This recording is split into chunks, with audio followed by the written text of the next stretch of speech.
Entreprise en venant au travail, se donner à fond sur ce qu'on est, essayer d'être le plus exemplaire possible entre guillemets. Mais ça n'empêche, par exemple, on a une culture de convivialité très forte et ça c'est excellent. Recevoir les gens, la teranga, vraiment aimer se réunir, tout ça c'est très bien. Ce que l'Occident a perdu, par exemple, et qui conduit à beaucoup de choses néfastes. Mais bon, arriver au bureau, faire grand place entre guillemets, c'est pas ce qui sied. Donc c'est peut-être garder nos forces, mais savoir les adapter, savoir où exprimer nos valeurs comme il le faut et où peut-être mettre un bémol pour l'intérêt de l'entreprise. Mais on sait aussi que calquer les standards un peu de management internationaux, ça ne marche pas aussi. Ce n'est pas adapté à nos réalités, ça ne marche pas. Donc qu'est-ce qu'il faut faire? Est-ce qu'il ne faut pas inventer un type de management qui nous est propre, qui prenne en compte nos réalités? Pourquoi pas? Je suis pas une théoricienne du management. J'imagine que le copier-coller ne marche pas. Et on dit bien penser global, agir local. C'est un peu ça. C'est y compris sur les méthodes, les procédures, etc. Moi, je pense que quand même le management est quelque chose d'assez universel, qui a fait ses preuves dans d'autres endroits. Effectivement, les outils pourraient être utilisés, mais la manière de les utiliser, c'est vraiment l'adaptation selon le contexte et notamment le contexte humain. Je suis bien d'accord avec vous. Je n'irai pas jusqu'à inventer ce management africain ou local. Je pense que c'est quand même important de réfléchir à ça parce qu'on sait que même aujourd'hui les standards internationaux, on les limite. Les gens dans les sociétés occidentales, les gens malgré un confort matériel apparent, les gens ne se sentent pas bien, les gens se suicident, les gens ont peur même d'aller au travail. Et ça, c'est un échec du management des standards. Donc c'est l'heure peut-être pour nous de réfléchir à autre chose, au lieu de tout le temps aller à, je sais pas, HEC et faire les mêmes choses. Effectivement, je suis bien d'accord. Je pense que là, on peut tirer une force de nos carences et de nos faiblesses. Nous voyons devant nous des sociétés et des entreprises nettement au-devant de nous du point de vue du développement, de l'avancement, etc. On peut capitaliser sur leurs erreurs et se dire, bon, par exemple, le taylorisme, ça a vécu, on a vu les résultats que ça a donné.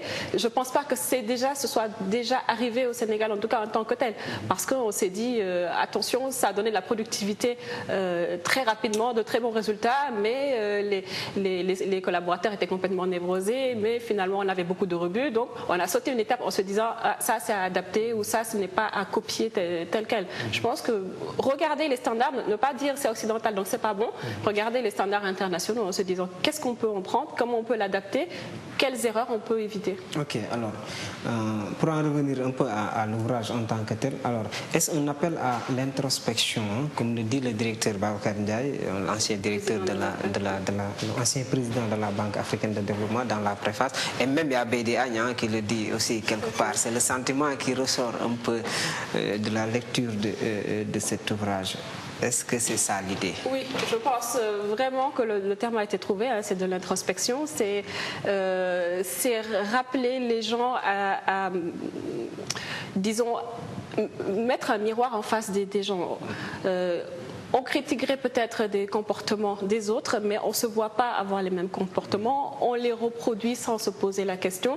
Je pense que mon intérêt dedans, c'est d'avoir vécu ces choses, avoir eu ces comportements probablement, hein, sans m'en rendre compte, sans qu'on se rende compte. C'est vraiment regarder dans ce miroir et se dire si ça fait sourire, si les histoires racontées dedans font sourire, ça veut dire que bon, il y a quelque chose qui ne va pas et c'est le moment de l'échanger pour l'intérêt de l'entreprise. Moi, j'imagine que c'est difficile de trouver l'équilibre entre cette posture de dire des choses, de lancer un message et d'éviter de tomber dans une autre posture qui est celle de donner des leçons. Tout à fait. C'est un jeu d'équilibriste, je suis bien d'accord. Parfois, j'écris des choses que j'efface parce que je me dis, là, je vais trop loin.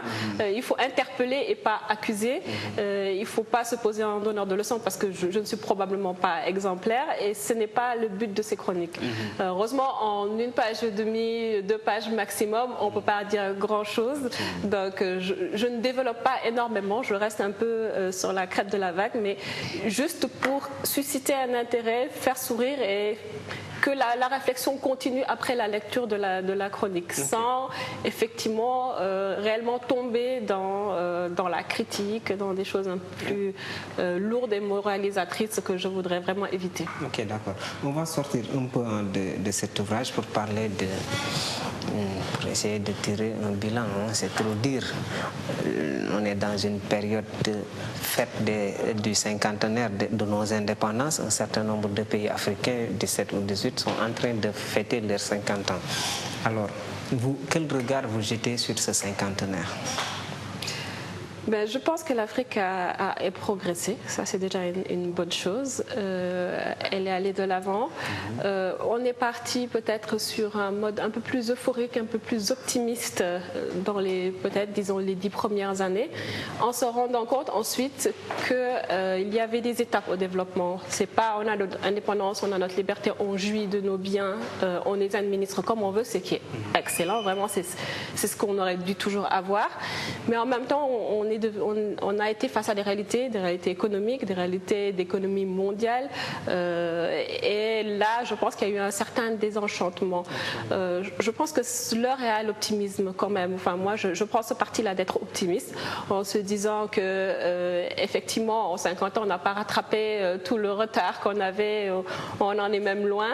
Je pense qu'il faut regarder quand même les choses sans complaisance en se disant ceci n'a pas marché, y compris nos dirigeants qui doivent faire leur autocritique en se disant bon, nous avons notre part de responsabilité dedans et on va essayer de mettre en selle de nouveaux dirigeants qui vont tirer parti de nos expériences et de nos expériences malheureuses.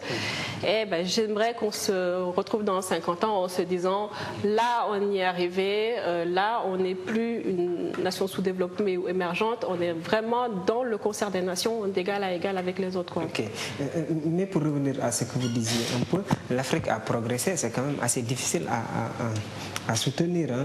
C'est quand même très difficile à soutenir. Aujourd'hui, beaucoup disent qu'il y a un véritable problème de leadership, hein, toujours par rapport à ce bilan des cinquantenaires, parce qu'on sait qu'un certain nombre de nos pays ont pris les indépendances en même temps que d'autres pays, qui aujourd'hui sont des pays émergents, voire même développés. Alors qu'on a à peu près le même niveau de ressources, le même niveau de compétences et tout, je veux dire. Donc il y a un véritable problème. C'est peut-être le leadership qui a fait défaut pour qu'on n'a pas bien utilisé ces 50 ans. Pas uniquement, je dirais qu'effectivement le leadership, les politiques ont leur part de responsabilité, comme je l'ai dit. Le leadership, il n'est pas seulement politique, hein, il est global. Oui, il est global et là ça pose aussi le problème la question de la formation, la question du niveau, de la qualité des enseignements, etc. Effectivement, le problème est plus global. Je pense qu'on ne sort pas d'une si longue période de colonisation et d'esclavage de 200 ans indemne en se disant bon maintenant c'est l'autodétermination donc avec mes propres forces, mes propres moyens j'y arriverai tout de suite. Je ne pense pas.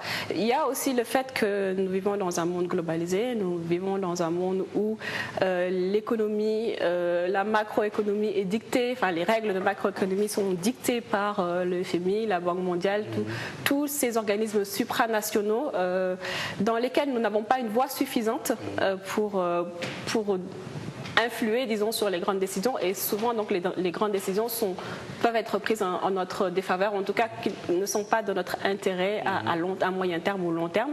Et ça fait qu'on n'est pas si autodéterminé que ça, qu'on n'est pas si libre que ça dans nos politiques. On n'est pas si indépendant que ça. On n'est pas si indépendant que ça, malheureusement. Peut-être ça, c'est le plus grand échec des cinquantenaires, qu'on n'est pas arrivé à asseoir une véritable indépendance économique d'abord, hein, parce que c'est ça l'indépendance. J'en suis complètement convaincue. On rêve beaucoup des États-Unis d'Afrique.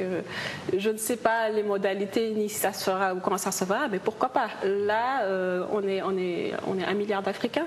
On pourrait nettement peser sur la base